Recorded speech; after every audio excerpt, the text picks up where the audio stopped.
Western Florida. Sarasota. Yeah, yeah. Where are you, Rebecca? Me? Oh, I'm in Tennessee, sort of. Okay, and Professor Parquet. Well, Good evening for you. yes, good evening. It's just before, or no, it's just gone 11 p.m. Friday evening. I live in a place, it's an independent sovereign nation. It's called Bartia, which is named after myself and my good lady partner. And it's surrounded by the communist state of New Zealand. So that's where we are. All right. So please put KMT in the chat for a T-shirt, Dahlia. Yeah. Okay. Everyone's getting And informed. we're going to be talking to Bart in a second. Please put any questions for him in the chat, QQQ. And without further ado, let's have it out. Dr. Kiltz.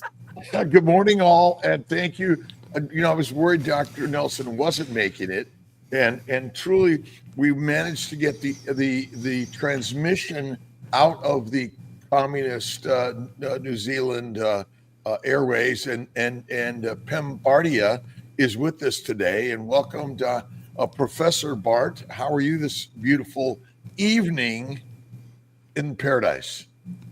Well, first of all, Rob, thank you very much for having me on. My people have been at me for several weeks. Talk to Rob Kiltz, they said. Talk to the boy. So, let's... First of all, we're all friends here, so, I'd like to think we could call each other by first names. Never mind the pomp and circumstance. Look, what's really important here is that we get to the bottom of what's going on, because I'm hearing all sorts of things. So what I thought I'd do is say to you, Rob, why don't you tell us what's going on? Help us understand. Well, but before he does that, what have you heard? Not what you... I hear all sorts of crazy things, frankly, from my folks. I've heard Rob Kiltz is left carnivore, which I dismissed that immediately in my own mind. It was like, okay, fine, Rob Kiltz has left carnivore, has he? Is that like Elvis has left the building? Oh, thank you very much. I don't know. People saying, making, I guess, value judgment statements about Rob's state of mind, which I also dismissed entirely. But the main thing is they're saying he's eating all these fruits and vegetables now, and he's saying, stop eating meat, and, none of which that I imagine in a purple fit that Rob is actually saying. So what would be really good for me, from my point of view anyway, is to actually find out what is going on. So apparently, Rob, you had some CAC score issues, and there was some concern about that. Help us understand what went off. Well, there's been the news that I'm dying, right? And I said, well, I guess in some way I am, because I'm born to do that, and I'm on my way to make myself the very best fertilizer and food for microbes and plants. That's what I've decided is the most chance. And I realized that ultimately I work now for Alia and Dr. Nelson, and whatever they say, I do. That's my number one mission in life. But so about 2+ years ago, a good friend of mine gave me a gift for Christmas. It was a CAC score test to go get done. Now, I probably never thought I need to get any testing. And so it came back at like 600 to 700, almost 700. The first thing, 2 minutes after I left the radiology suite, the guy calls me and says, go to the emergency room right now. It doesn't look good. Of course, me, the carnivore, the healthiest guy in the universe, has been told doesn't look good, and life is short. And so from then I went to my cardiologist, Bill Berkery, really great, amazing guy, who happens to be a massive bike rider and And he usually calls and says, "Hey, Kiltz, can you talk to this guy about carnivore, please?" So he is pro carnivore. So it's interesting. But I then went on to get a CT angiogram, which said I have minor narrowing of the circumflex. Otherwise, everything else looks good. And I did the stress test, and everything was good. Now, my father had heart disease and 5 vessel bypass at 70 plus. My sister died of heart failure at 52, diabetes since age 4, and both my brothers have lost vision of one eye each, just like one day gone about 2 to 5 years ago, both in their 60s, 70s. And I have no symptoms. I'm fine. I feel fine. I feel great. And then I just, sort of like, hey, Kiltz, why don't you repeat that? Oh, I have high cholesterol forever, and then repeated it recently. CAC score goes up to 800, and my CT angiogram shows some minor narrowing of the window The widow. maker. The Widowmaker. All right. And the right side and the circumflex side. So right, left, I'm the gen right, left, and circumflex. And so and then my cholesterol's high, and I feel fine. And the doc says, "Hey, Kiltz, statins." And I went on the maybe I'm allergic to meat, and I probably have alpha gal tick syndrome, and it's as simple as that. And I should eat fish. And so I went over to salmon and added salmon to my diet. And after talking to Dr. Boz, Dr. Ovadia, I've got my ream. I should do this. This is really good. Come on. Well, maybe I can't. My box of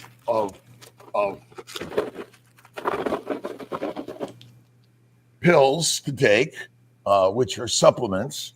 And I'm eating more fish. That's really the change in my work. I eat fries, 1 or 2 or 3 or 4 from time to time, like once a month. I sometimes have a green olive stuffed with blue cheese, dipped in vodka. But that's rare in small amounts. A lot of olive juice, by the way. I really drink olive juice from time to time. That's it. And other than that, I feel great. And I like occasionally ice cholesterol. cream. Oh, and I make Kiltz's ice cream because I figure if I'm going to die, I might as well die happy from time to time. Absolutely. That's really where I'm at, and All right. I feel fine. I do my hikes, my 100 push-ups, my occasionally do this, and I eat typically one meal a day. Dr. Nelson and Kiltz, I did 15 days, and he never tries to outdo me. He does 22 days of no food. So that's kind of where I'm at. And I don't eat broccoli, asparagus, or carrots at all. And so I like to think I'm still in the house of the carnivores, and I believe in it. And what do you think? All right, let's play hot seat just for fun, because there were quite a few threads in there, and great, that's awesome. Let's start with the obvious one.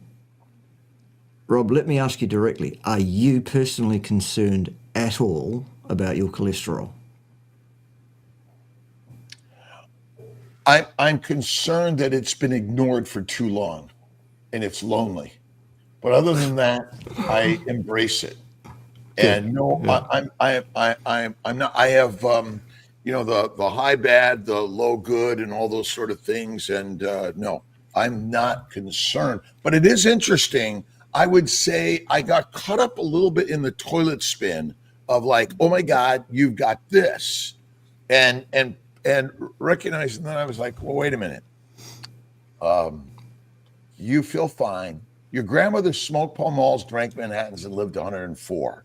And your parents 94, even though father had heart disease, still lived a long time. No.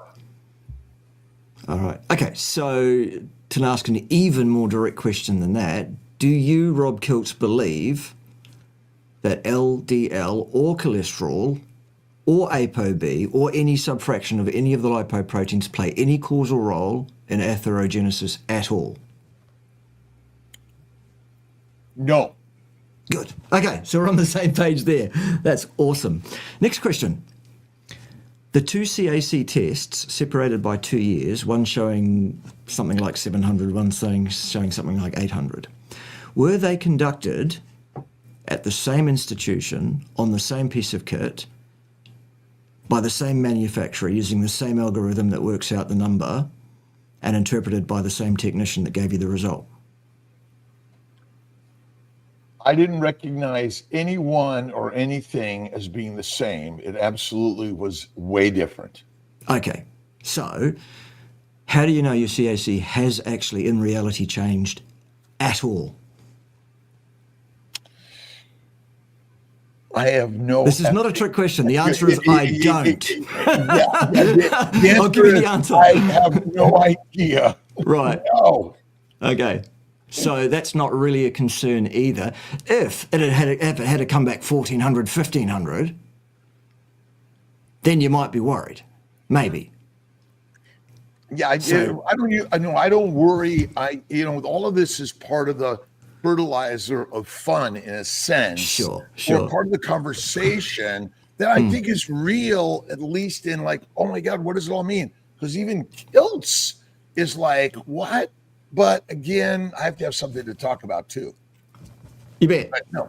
Yeah. Clickbait. Okay, so next question. You talked about alpha-gal. I presume that was just in humour. Moderately so. Okay. You don't really think you've been bitten by a Lone Star tick, do you? Well, I've been bitten by something, but I don't know when or what it was. But Me too. It was this guy. Yes. He's a bit bitey, to be fair. Yeah. Yeah. No, I've been bitten by the talk about this thing, and and so I feel, as I said, I feel great. It's all part of we're all questioning something. But I asked Dr. Avadi yesterday, can you predict from anything here exactly how long I'm going to live and what am I going to die of? The answer is no. There's only one person, not even a person, there's only one entity that knows when your time's up, Rob. And he'll let you know when the time comes. Or I won't. Or I won't. Or maybe you'll beat the system. Maybe we'll all beat the system. But in the meantime, okay. So we're all here for a good time. But initially, it's essentially, and interestingly enough, it's sort of awakened the beast a little bit in order to sort of like put it out there. And like, I too am a human being.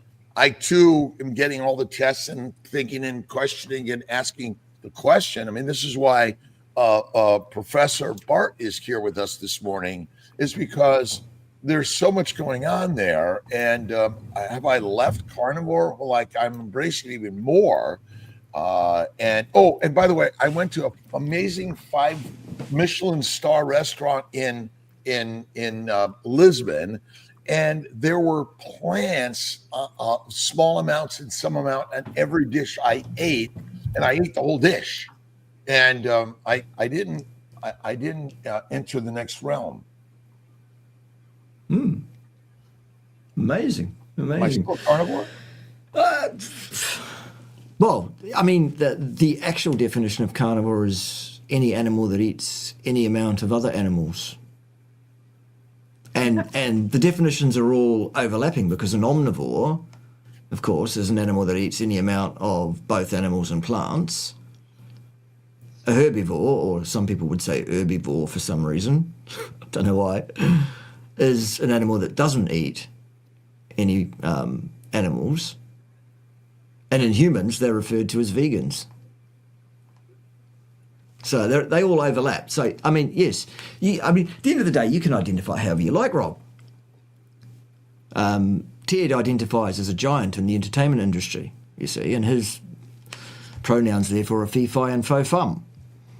I personally, I'm an attack helicopter, and here are my pronouns. But yes, you can be a carnivore. You can still be a carnivore. So, okay, there you go, my people that said talk to Rob, sort him out. I don't think he needs sorting out. I think he's got his head screwed on still. That was easy. What's next? Shall we answer some questions? Oh, yeah, let's answer some questions, but I think I have to say something inflammatory. I think we just Oh, please. proved that Bart K is actually a sweetheart. I'm so sorry, Militia. Yeah, I'm sorry about that. It's all an act.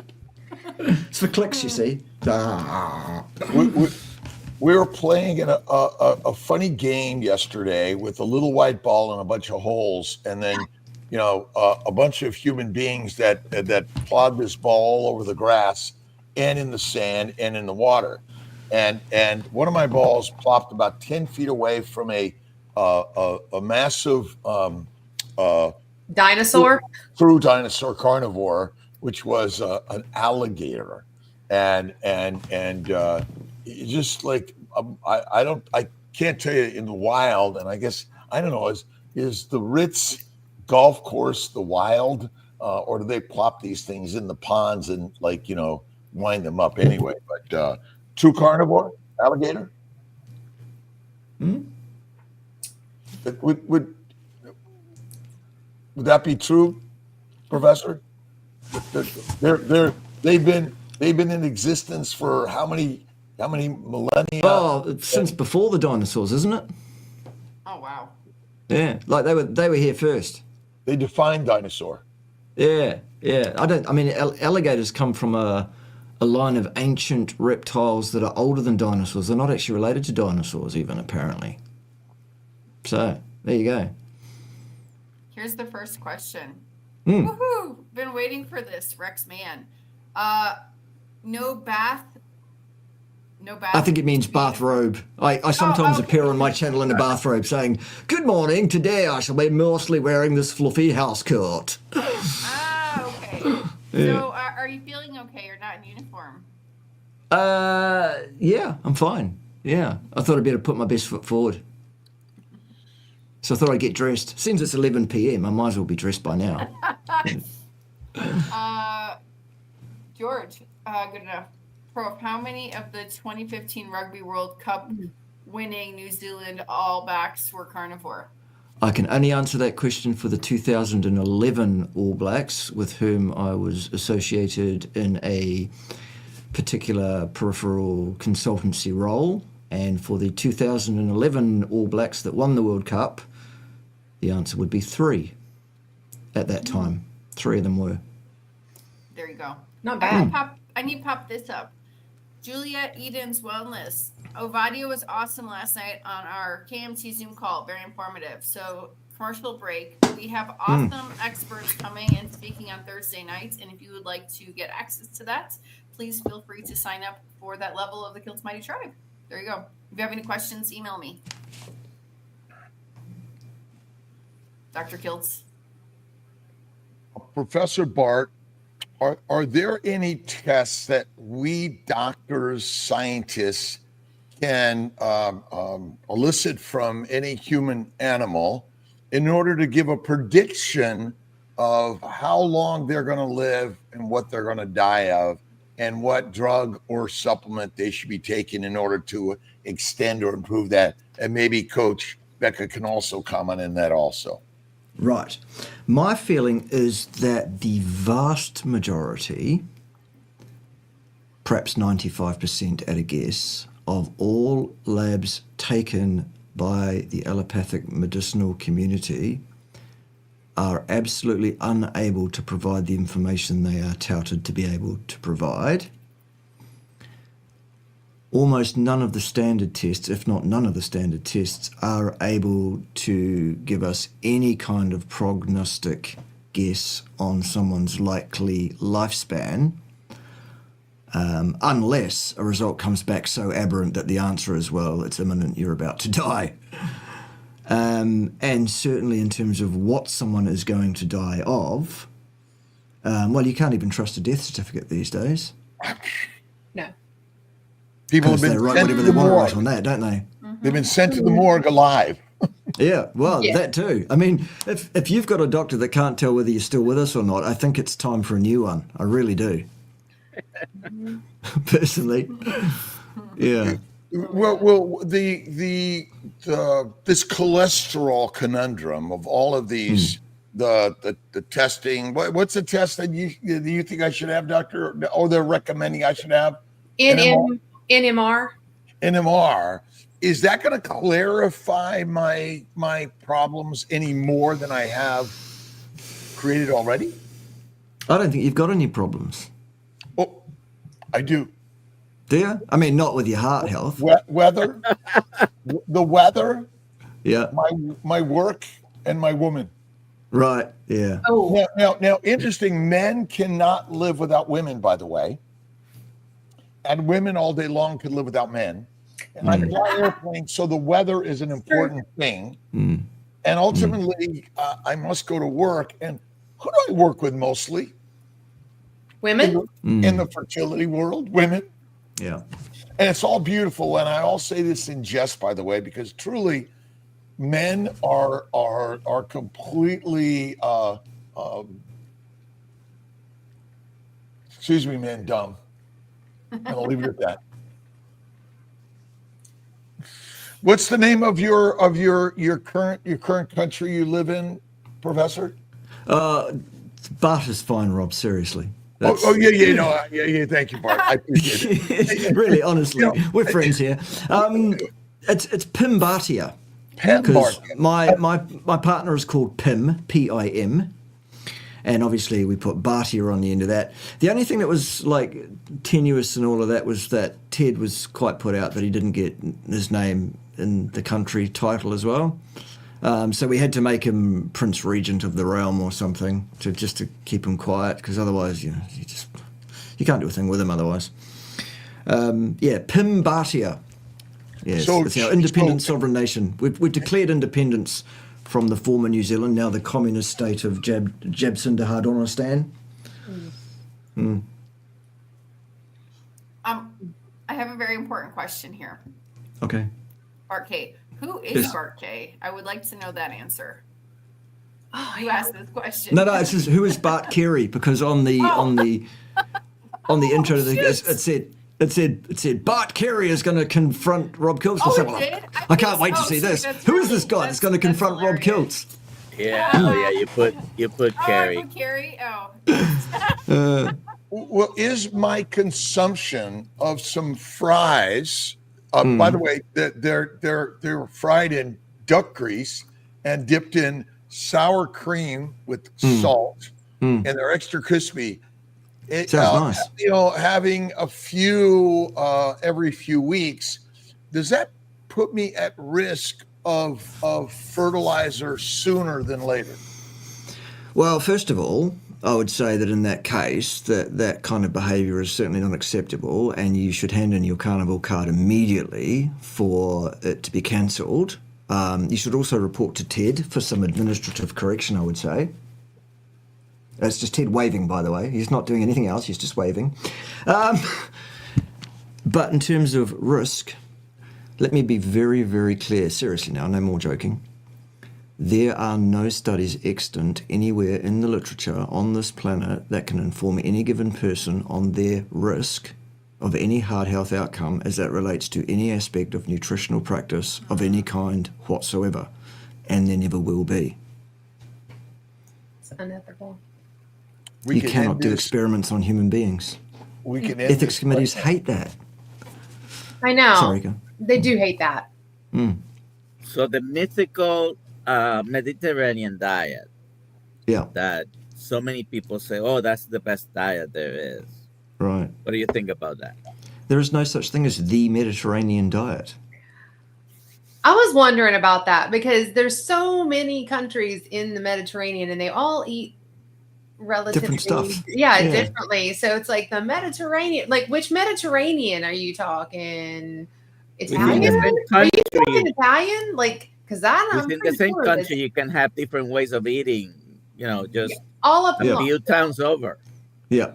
What they're describing by saying the Mediterranean diet is a diet that they then have to describe thereafter. So why not just describe the diet and leave the Mediterranean diet title thing out there?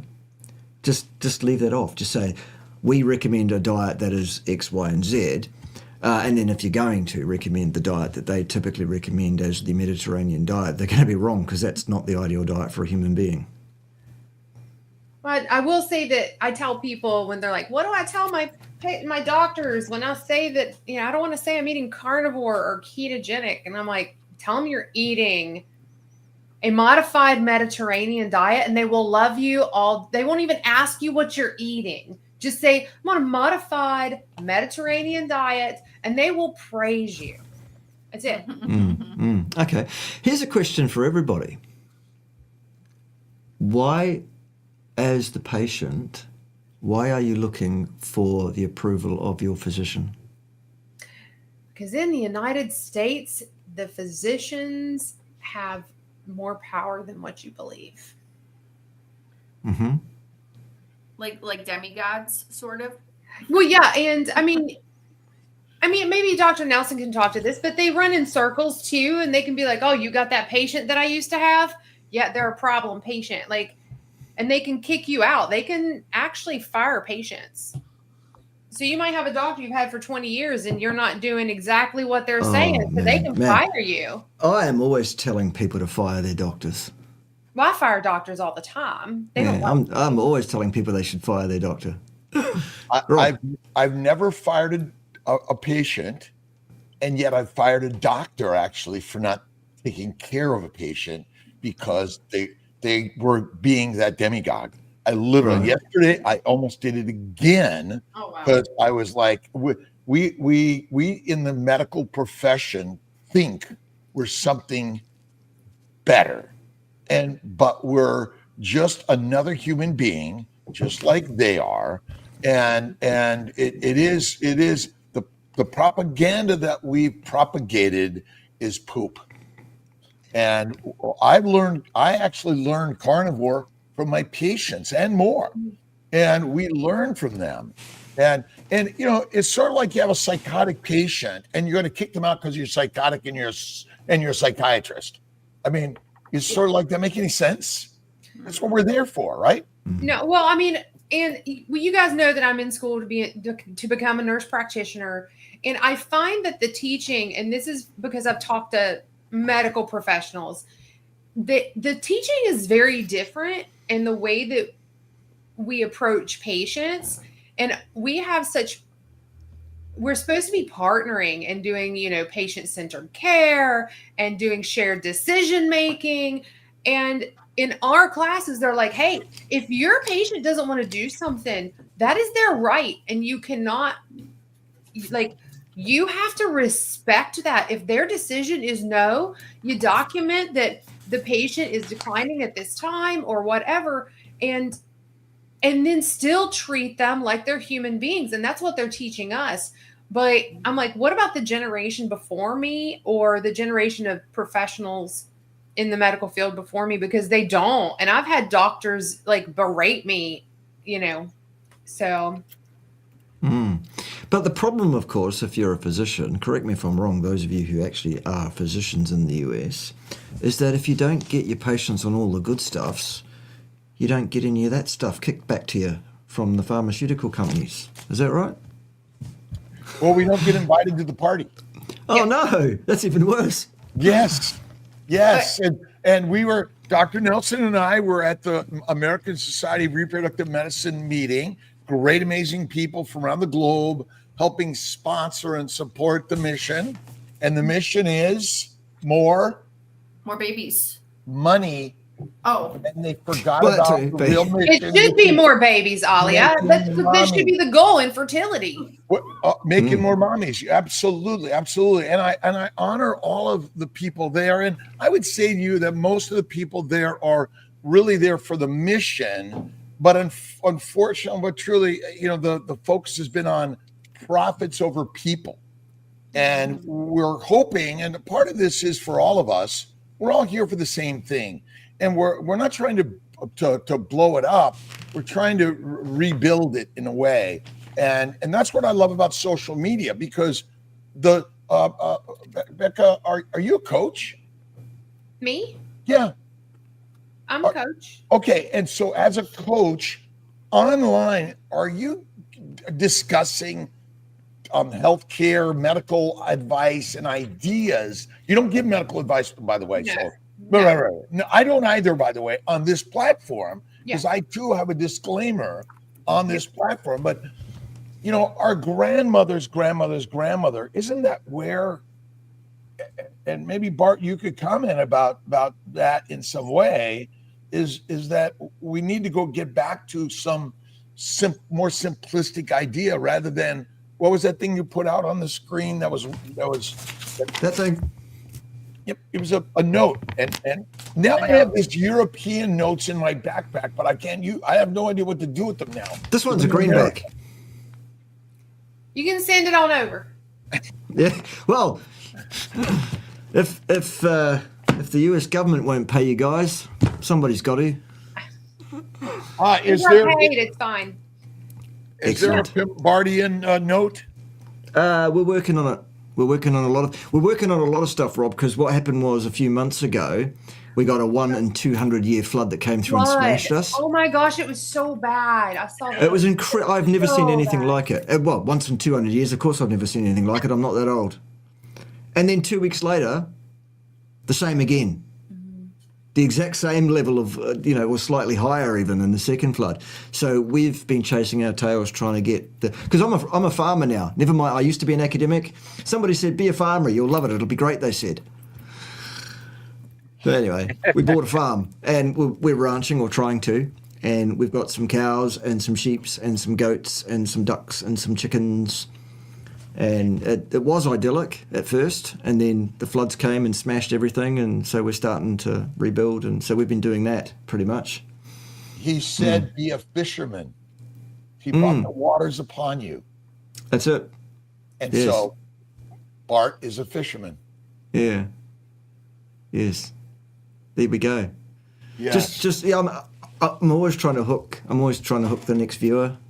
I'm a fisherman. That's what I am. Yeah. Well, in essence, we now have the capability of healing our brothers and sisters and helping them with new ideas that we're not getting from our standard medical system. And Dr. Nelson could comment about at our booth, how many other people at this booth with 1,000 other vendors were talking about nutrition. Yeah, we had literally hundreds of vendors there, and everybody had something to sell, something to. No one was talking about nutrition and the power of the human diet. Yeah. Does fat Bart, my brother, is fat consumption or fat on our body the cause of disease? Fat stored on your body can, it seems, predispose you to several pathological states, yes. So fat in your level? diet, not necessarily. Well, this is the thing, see? Your mileage will vary, Becca. Yeah. The thing is that your affect is the balance between what genes you have and the environment in which you place those genes at any given time and in the past leading to this point. So the way your body reacts to what you do to it is the sum of all of those things. And so therefore it's impossible for someone to say, if you've got 25% body fat, that's too high, and if you've got 24, that's just fine. Okay. Yeah. And if you happen to be a hibernating organism or a migrating organism, or you're living through a famine, is it better to be fat or skinny?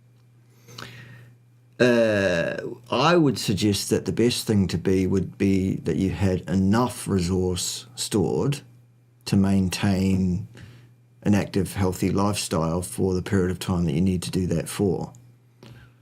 May well have been in years gone by for many humans that they may have been in a position where a moderate amount of body fat over the winter might have been handy.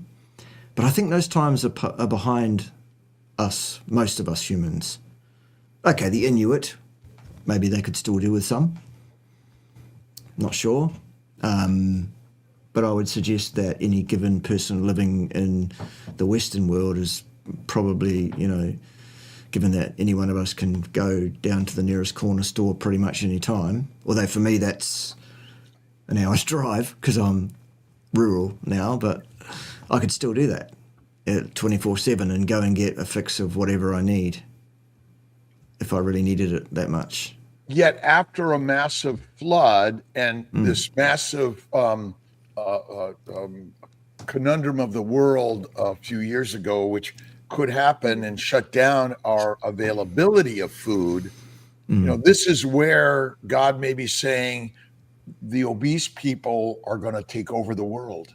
Perhaps. Survive that conundrum of the C word. Yeah. Well, that means, Rob, that I am personally in very serious trouble because I can tell you that I am less than 140 pounds dripping wet.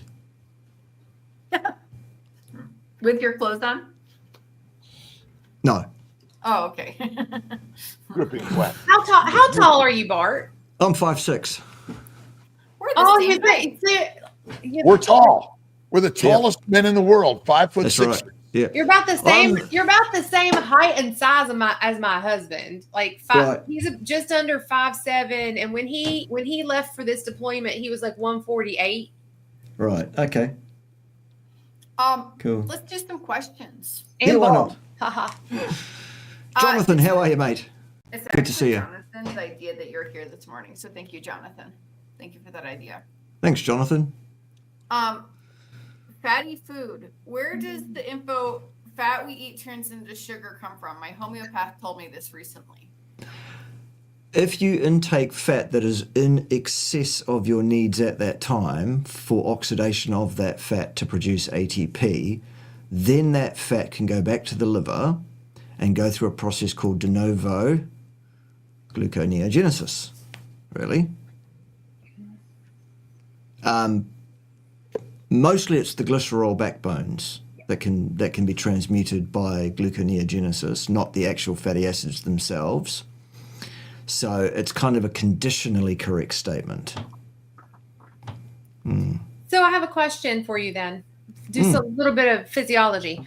So when people are burning fat, is it possible for that glucose to go up slightly if you're in a state of fat, like fat burning? Your like baseline level of blood glucose levels, like if you're a CGMer, and for that to go up a little bit if you are in a fat burning state, like Yes, there you absolutely. go. So The for reason some for of these that- people that are worrying about their blood glucose and Yeah. shitting bricks over CGMs, if you're in a Yeah. fat burning state, it Yes. might be going up 10 points because of that. There you go. Absolutely, yeah. Look, guys, if your blood glucose level is anywhere under 120, rock solid, there is no evidence that that is at all pathological. If you averaged 120, but you had spikes of 200 or 300 and dips down below 50, i.e. your blood glucose is doing that, that's a problem. And the problem is done, the damage is done up here, not down there, but unless you go too low, in which case hypoglycemia is an issue, sure. But if you're average rock stable anywhere under 120, I wouldn't be too panicked about that at all. And the reason that your blood glucose goes up when you're solidly fat burning, for want of a better term, is because of the effects of the thing that we parsimoniously refer to as the Randall cycle. And what ostensibly, to boil that down to make it really simple, what is the Randall cycle? It's the effect that we note, which is this. Mitochondria that are burning fat tend to want to keep burning fat until something powerful enough makes them change direction and start burning sugar. Mitochondria that are burning sugar want to keep doing that until something powerful enough makes them change their ways. And in other words, the fuel provision switches up so massively that it's one of those inertia things, really, more than anything else. That it's Newton's first law, isn't it? A thing will do what it's doing until a force acts upon it to cause it to do something else. Well, and something that me and you have talked about before is that, we have this notion, in this simplistic notion in the keto and carnivore world, that we're like, oh, you're either burning glucose or you're burning fat. And really, you're always burning both at the same time. Yes. Your mitochondria is going to use whatever substrate happens to be there at the time for its needs. So, but you can be in a predominantly fat burning state. But even if you go on a run, your calf muscles are going to be burning some glucose. It's got stored, like hanging out. Yes. So this is one of those things where people are like, "You're in a fat burning state," and I always go kind of mentally roll my eyes. I'm like, "Well, like this is not a switch. This is a fader." Yeah, it goes. And there's a little mix. levers. Yeah. What about glycosylation? Yeah. And the post-translational modification of a protein. Yeah. And the 9 sugars are critical for post-translational modification. And so I think my story is, we don't burn sugar, we burn acetyl-CoA, which you can make acetyl-CoA out of glucose via insulin in the liver. And hepatogenous diabetes is real. And so if your liver is not purely functional 100%, you're going to begin to increase your glucose levels, which glycate. And so, when I learned about hepatogenous diabetes and post-translational modification of a protein, so all proteins are post-translationally modified by either a sugar, and there are 9 of them, by methyl group, hydroxyl group, and many other groups. And so the neurotransmitters require speed of light production of a neurotransmitter. And so we can't even be doing any of this. And so I think insulin is a digestive hormone. And when we did not eat, my glucose ranged from 45 to 70. My insulin was under 1. I always felt amazing. And so I just think we've given glucose more than it really is, personally. And I say that because an anorexic dies fast. And the mighty mitochondria requires acetyl-CoA, and insulin's required in order to convert sugars and amino acids to acetyl-CoA. And if you look at hepatogenous diabetes, cirrhotics cannot make acetyl-CoA readily. And think about the diet we all eat. We eat fruit, fiber, vegetables, seeds, nuts, and lean meats. And so we are not in general eating fat, adipose tissue. And what other animal eats cooked food? None. Processed food? None. Unless you're a domesticated animal that's been improperly fed anyway. So, again, I think that fat is always the fuel. We're confused because we eat 3 to 6 times a day or every day. And rarely do you find people that don't eat food for any length of time. And when you see that, because a bear will lose adipose tissue, but no muscle, no bone when they're hibernating and gestating. So, and not 100%, but very little or nominal. So again, I think what you've really, helped us out with, Bart, is questioning a lot of things and everything. Question everything. Okay, everything, right. Yeah. And so I just question that glucose must be converted to fat in the liver via insulin. And the biggest problem is, we're now on glucometers and more, which everyone's freaking out at every little, just like CC scores or cholesterol levels, we're freaking out, when in fact, just chill out and you're fine.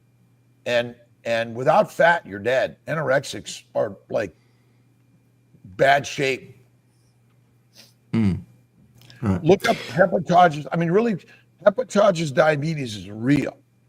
And I believe insulin resistance is liver damage. As the liver function drops, the speed of converting sugars to fat drops, glucose levels rise. Glucose levels rise, insulin levels rise. So just kind of a fun side idea that. Okay.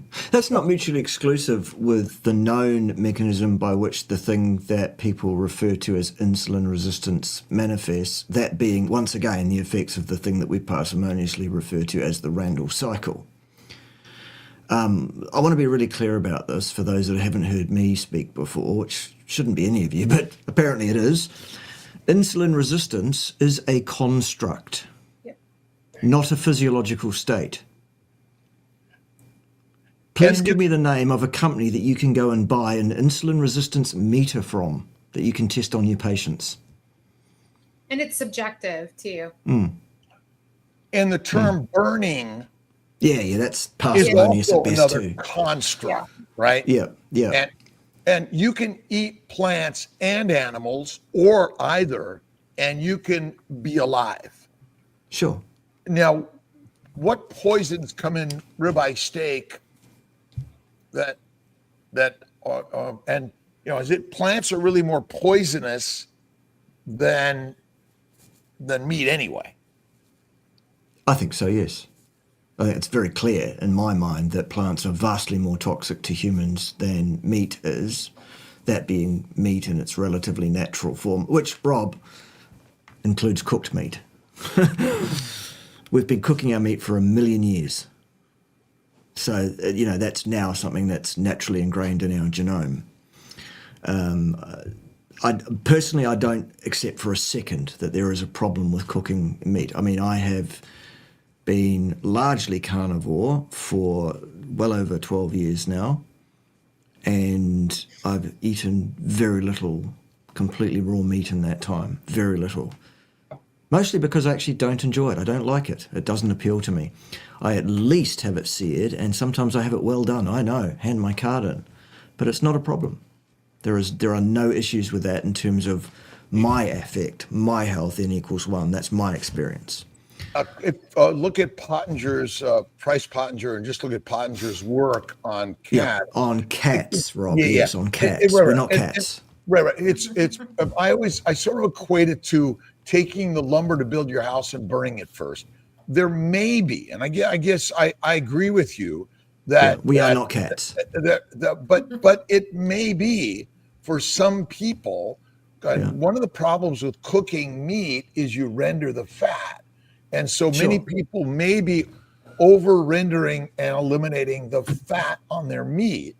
And ultimately, it may be, and I've enjoyed rare to raw fat. I think it's healthier for us, but our measurement of that is part of our challenge. It's sort of like my grandmother, again, she smoked, drank, and lived 104.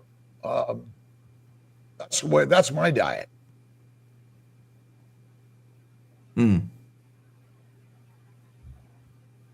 What's next? Here we go. Crickets. Chirp. No, we got tons of questions. Let's go. Oh, thank you for the crickets. No, we talked about that. Don't you think, Afshan, pregnancy safe cosmetics, don't you think that some testing, for example, 3D labs for IVF are important?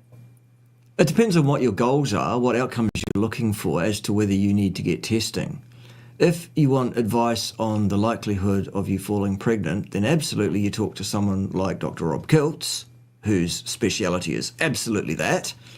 My speciality is the physiology of rest and exercise, human nutrition, cardiovascular pathophysiology, and pure and applied statistics and statistical inference. So from that standpoint, I tell people, what on earth are you getting tested for? Shotgun testing for no reason. What is your affect? How good are we at predicting someone's pregnancy likelihood? And one of the problems is if I give you a really bad number, how do you feel about that? Do you think that's also important, Bart? The the way we practice medicine, and Coach Becca could comment on that. Because I have people say they said I'll never get pregnant, and now I'm depressed. I'm never going to get pregnant. Yeah, my feeling on people telling themselves what they will and won't ever do is that they're usually right. Self-fulfilling prophecy. I saw, Exactly. Yeah. Rick put that in there, or somebody's talking to Rick about self-fulfilling prophecy. Yeah. Mm. Your mental state is huge. Yeah. That's why you should always have positive self-talk. Don't tell yourself, like, I will never do this. No, you probably effing won't. So just tell yourself you're going to do that and do it.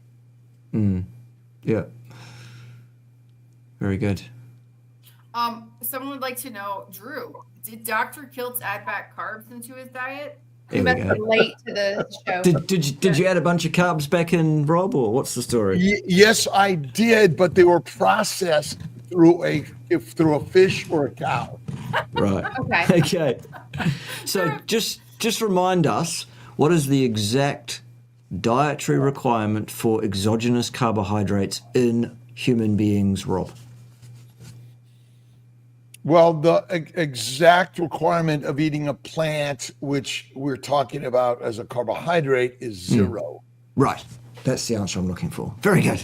We can move on now, class. Relax, everybody. Relax. Whew. Relax. Relax. He's still carnivore. He added some fish. I was That's right. I've been laughing. Dear, the oh whole dear. time. Problem with By the me way, is- Bart, one of the problems, if you might, he put out a video where he summarized what he does in his diet. But anybody that has been listening to Dr. Kiltz for years, which I have, he always says the same thing. French fries here and there, and ice cream here and there, and olive with blue cheese in a vodka martini sometimes from time to time. And he has done that for years. So he put all this in one video, and everybody concentrated on him mentioning potatoes. That's where those fries come from. If he has a fry here and there, even in one of the books that we have, there is a recipe for French fries there. Right. So it's nothing new, but all of a sudden, people were Yeah. going bonkers because he's eating plants. I mean, here's a shocker for you. At no time have I been a 100% carnivore in my life for more than 90 days at a time. Ever. And I never said I was. How's that? Okay. So Reagan Martin asks, can somebody explain to me why pretty much every public-facing carnivore is eating carbs behind the scenes? Listen, because carnivore is anything over 70%. Now, you have some outliers like Charger Mopar, Rick, who is probably pretty much 99.999% carnivore, which is great.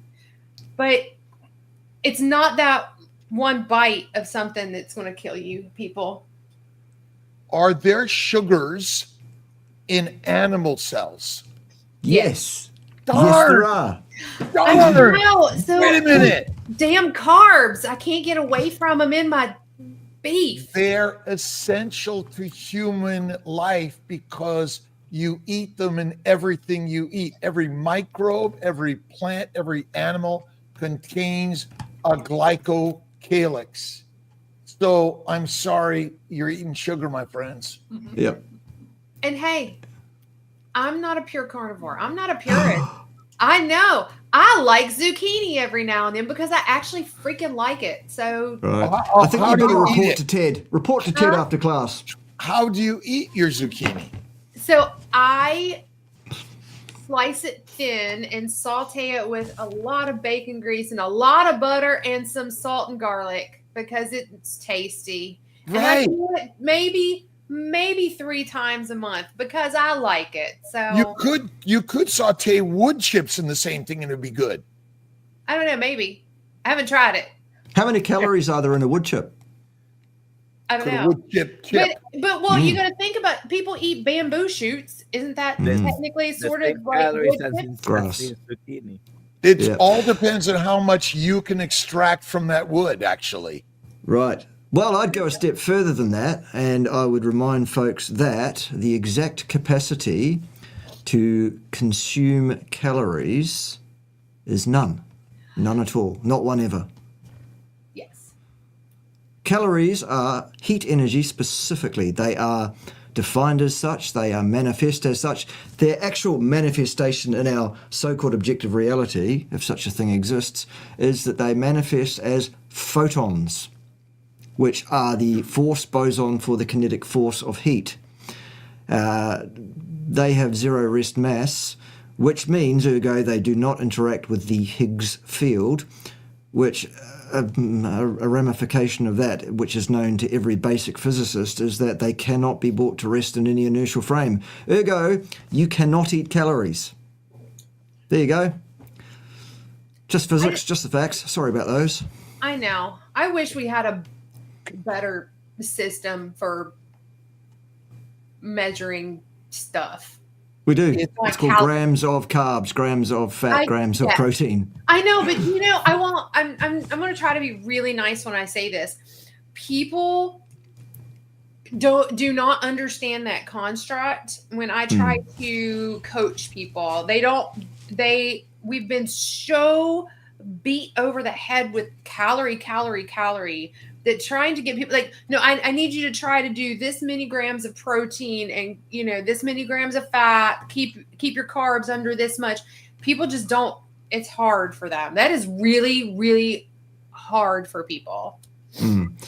Well, I mean, it's easier for them if you give them permission to believe that a calorie is a calorie, all calories are the same, which is true when you think of a calorie and what it actually is. It's the amount of heat energy required to raise the temperature of 1 gram of water by 1 degree C at normal barometric standard pressure and temperature from 20 to 21 degrees C. That's its exact definition. So a calorie is a calorie.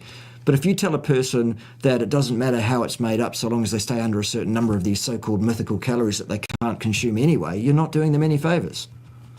So Coach Stephen, because there's a big difference between 500 grams of steak and 500 grams of protein. Those are not the same thing. Well, does a protein exist, or does a cell of an organism exist and it contains some protein, some sugars, and some fats? Oh, and God, now we're really getting into it, the semantics, aren't we? It really is. I know it's your show, Rob, but who invited you? Yes, get on here. Goodbye. Okay. So I can't lose weight and I eat almost nothing. Yeah, well, that's hormonal, isn't it? Yep. Or your inflammasomes involved, or both. Or do I really understand what I eat and how much is, quote, internalized into my cellular structures? Yeah. Because at the end of the day, energy is also a construct. Sure, mass is a form of energy, a condensed form of energy, and sure, yes, mass and energy are interconvertible, but only by way of a thermonuclear explosion. We don't generally explode thermally, nuclear-wise, do we? We generally tend to run our systems into converting one form of mass for another form of mass, i.e. we convert carbohydrates and free fatty acids, mostly, into carbon dioxide and water. And we produce some ATP by encapsulating some of the Gibbs free energy involved in those chemical reactions. So actually what we run on is chemical energy, also a construct, not heat energy. Oh, yes, but energy is fungible, they say. So anyone that doesn't understand that energy is fungible doesn't understand why the calorie is still an absolutely appropriate measurement, and it's just a semantic argument. No. At the end of the day, yes, energy is fungible, but you need some kit to do it. By what kit is the human or any other living being able to transmute heat energy into chemical energy? We can't. If we could just sit in the sun. Well, we only utilize heat energy because it's solar energy. And the last I looked, the sun was kind of hot anyway. And that's it. What other organism wants to be skinny?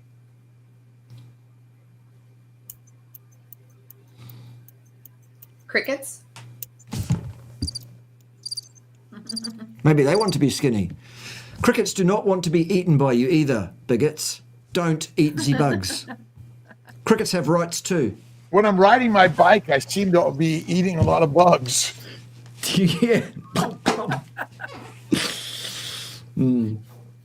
But is there any other animal that one wants to know what was the right thing to eat, and I want to be skinnier than I am, so that when there's no food or migration or hibernation, I am healthier.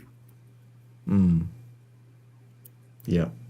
Humans are like supposedly the peak of every animal on the planet, the peak of evolution, all of that. But actually, humans are pretty damn stupid, aren't they?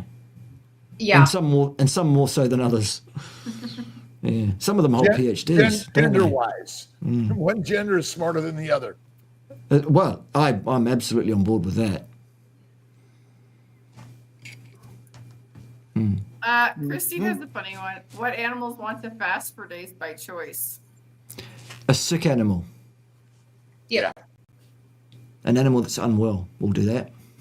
Isn't that interesting? Oh, on And purpose, too, my on friend, purpose. Yes, if you they are will corpulent and obese, then you are unwell, and fasting might well be the answer for you. I'm Yeah. not saying it is; it's case by case, but it might be. And I say it's not the fat that got you unwell; it's what you ate that got you unwell. Oh, it's too many calories, Rob. That's what it was. Yeah. So And the poisons that are mostly in plants: Yeah. heroin, cocaine, marijuana, nicotine, caffeine, and the birth control pill is made from yams originally, plants. Too many sweet potatoes, honey.